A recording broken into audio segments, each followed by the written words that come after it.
Kiai Haji Ubaidillah Tamamunji, saudara sekalian, menemukan sebuah dokumen yang sangat penting. Dan ini akan dikeluarkan nanti ketika keadaan sudah genting ya. Di mana Kiai Haji Umaruddin mungkin akan kewalahan menghadapi dalil-dalil dari Ba'alwi mungkin di tahun 2025. Dan dokumen ini akan diberikan kepada Kiai Haji Umaruddin dan akan menjadi momok menakutkan. Dan ini masih disimpan sampai sekarang oleh Kiai Haji Tamamunji, Kiai Haji Ubaidillah Tamamunji, saudara sekalian. Oke, selengkapnya mari kita sama-sama simak video berikut.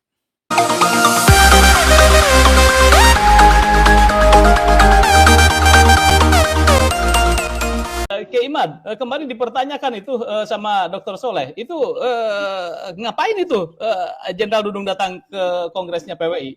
Kira-kira mungkin ada sedikit bocoran itu, Kiai Imad. Silakan dulu. Ya, Silakan. karena PWI ini kan adalah sebuah organisasi, selain untuk mengawal masalah nasab juga adalah merupakan wadah silaturahmi para keturunan-keturunan dari Wali Songo.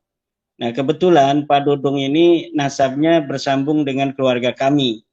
Jadi itulah yang membuat kedekatan antara kami, terutama saya dan Kiai Abbas dengan Pak Jenderal Dudung Abdurrahman yang merupakan cucu daripada Sunan Gunung Jati Syarif Hidayatullah. Itu sebenarnya. Selain daripada itu, karena kalau narasinya seperti itu, toh banyak dari keturunan Wali Songo pun yang hari ini belum atau masih ada yang tidak sepakat dengan gerakan kita, yaitu gerakan perjuangan Wali Songo Indonesia. Nah, tentunya selain daripada bahwa Jenderal Dudung merupakan salah satu daripada keturunan Sunan Gunung Jati Syarif Hidayatullah, juga adalah bahwa beliau melihat titik yang sama dengan kami, di mana kita harus menjaga budaya Nusantara, kita harus menjaga persatuan bangsa, kita harus bersama-sama untuk mempertahankan Pancasila, kita harus bersama-sama menjaga Undang-Undang Dasar 45.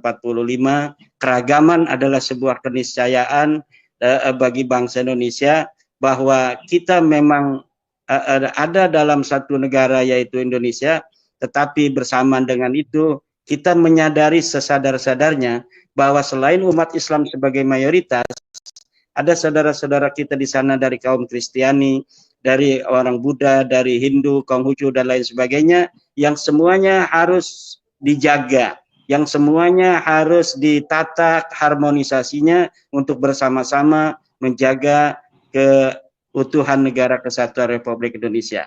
Jadi disitulah titik persamaan kami, dan sebenarnya bukan hanya Pak Jenderal Dudung, banyak para petinggi-petinggi, para perwira dari kepolisian, dari TNI yang juga memiliki pandangan yang sama dengan kami, dan beliau itu sudah memberikan secara pribadi apresiasi bahwa pemikiran-pemikiran saya tentang ceramah-ceramah di berbagai kesempatan tentang pentingnya menjaga budaya nasional ini adalah merupakan hal yang sangat penting, karena merupakan salah satu sendi daripada ketahanan nasional kita sebagai bangsa itu.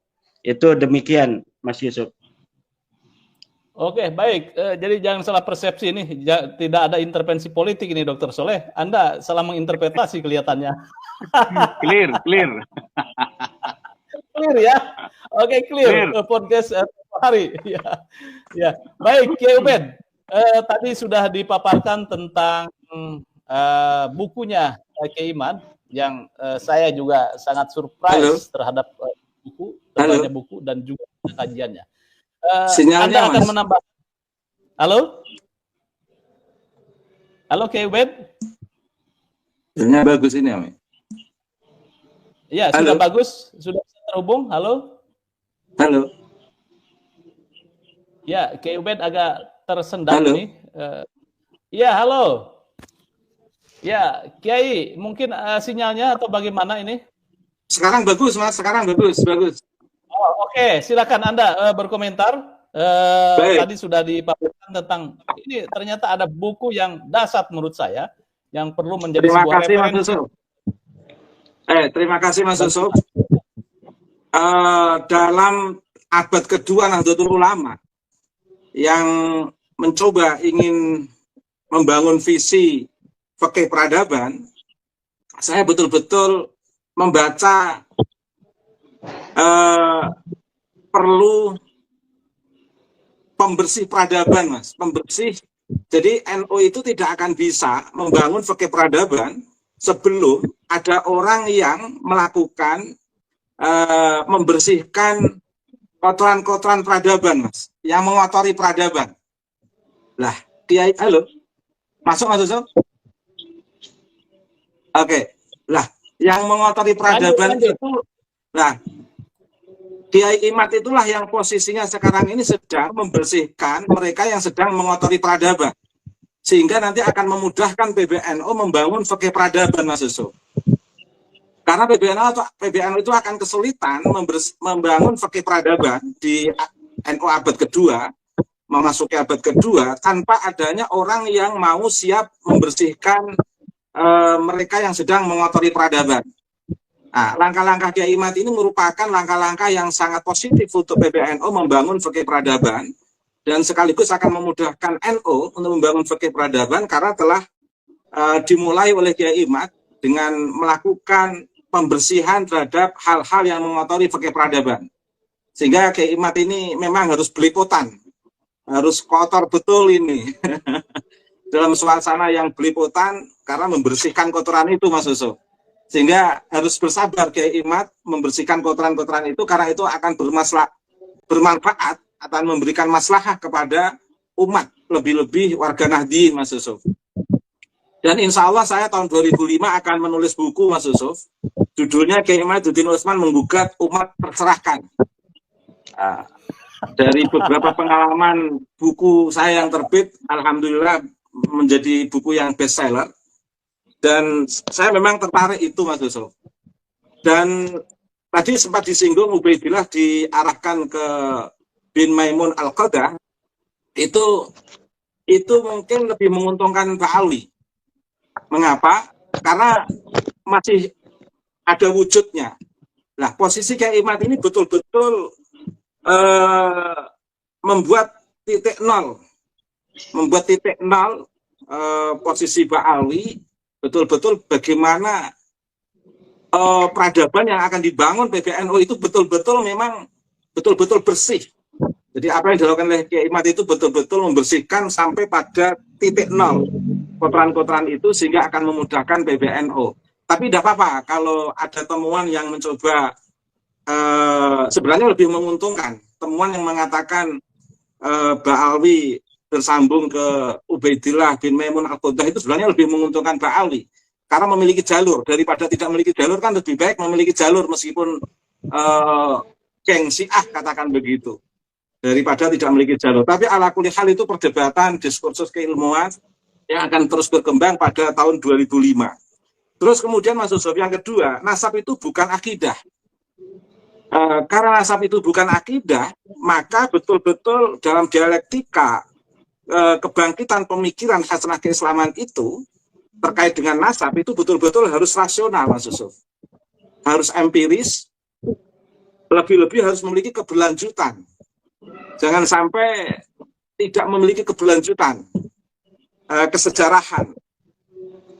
Jadi tahun 2005 itu akan menjadi lebih seru perdebatan diskursus nasab ini. Mengapa? Karena saya lihat dari mereka yang mengaku cucu Nabi itu belum rela menjadi mantan cucu Nabi. Nah, jadi belum rela, sehingga akan semakin seru. Tetapi ketika nanti mereka yang kemudian selama ini yang mengaku cucu Nabi setelah menguatnya tesis Kiai Imad terus mereka mengalah dan mengaku memang bukan cucu Nabi, mungkin akan baru berhenti diskursus kenasaban ini, Mas Yusuf. Tetapi saya lihat Muhyiddinnya ini mengambil berbagai jurus dengan langkah-langkah berbagai macam langkah yang mereka lakukan dengan sab-sab langkah itu. Kalau itu memang masih betul-betul berlangsung di 2005, maka diskursus nasab 2005 tidak akan pernah berhenti, Mas Yusuf. Satu sisi kengototan mereka yang mengaku cucu Nabi, di sisi lain data Kiai Imad sudah sangat kuat. Dan dalam dialektika pemikiran itu mau tidak mau harus rasional, empiris, memiliki keberlanjutan keilmuan, dan harus kontekstual. Jangan sampai mendiskusikan sejarah Islam, perkembangan pemikiran Islam, itu hanya berhenti pada teks yang sangat normatif begitu saja. Tapi betul-betul harus didialektikakan dengan konteks-konteks yang sangat rasional dan empiris dan memiliki keberlanjutan. Nah, menariknya dari tesis Kiai Imad ini, itu memiliki keberlanjutan, rasional, empiris, dan betul-betul kontekstual. Sehingga mereka yang ingin membantah ini harus memforsir dengan segala energi, baik terkait dengan materi maupun mental. Rupa-rupanya saya lihat sampai detik ini, mereka yang mengaku sebagai cucu Nabi, rupa-rupanya masih belum rela, sehingga ingin mengerahkan dengan berbagai cara. Yang kemarin sudah mereka coba melibatkan para akademisi, tetapi belum bisa menjawab itu semua, Mas Yusuf. Terakhir, Mas Yusuf, saya sebenarnya ada dokumen teks pendek yang ketika itu saya bongkar, tidak akan pernah para ulama itu menolaknya. Tetapi memang ini masih saya simpan. Kiai Imad sendiri belum saya kasih tahu, Mas Yusuf. Menurut saya Kiai Imad. Dan ini betul-betul simpanan terakhir. Barangkali kalau memang dalam dialektika itu nanti perlu puncak harus saya keluarkan. Ini data yang sangat penting. Yang intinya sebenarnya membenarkan apa yang dilakukan oleh tesis Kiai Imaduddin Atsman, Mas Yusuf. Terima kasih, Mas Yusuf. Saudara sekalian, itu tadi ya segelintir atau sepenggalan daripada apa yang disampaikan oleh Kiai Haji Amiruddin dan Kiai Haji Ubaidillah Tamamunji. Menarik yang disampaikan oleh Kiai Haji Ubaidillah terkait dengan bagaimana NU itu, saudara sekalian, tadi tidak akan bisa membangun fikih peradaban jika NU tidak membersihkan hal-hal yang mengotori fikih peradaban. Saudara sekalian, di sini kita tidak tahu siapa yang mengotori daripada NU itu sendiri, fikih peradaban NU itu. Memang benar yang dikatakan Kiai Haji Ubaidillah, NU tidak akan bisa membangun fikih peradaban yang membuat NU itu semakin berkembang, semakin maju jika ada orang-orang yang masih menganggap bahwasanya pemikiran-pemikiran ortodok itu masih penting dalam sekarang ini. Memang benar, pemikiran-pemikiran ulama zaman dulu itu memang sangat penting untuk kita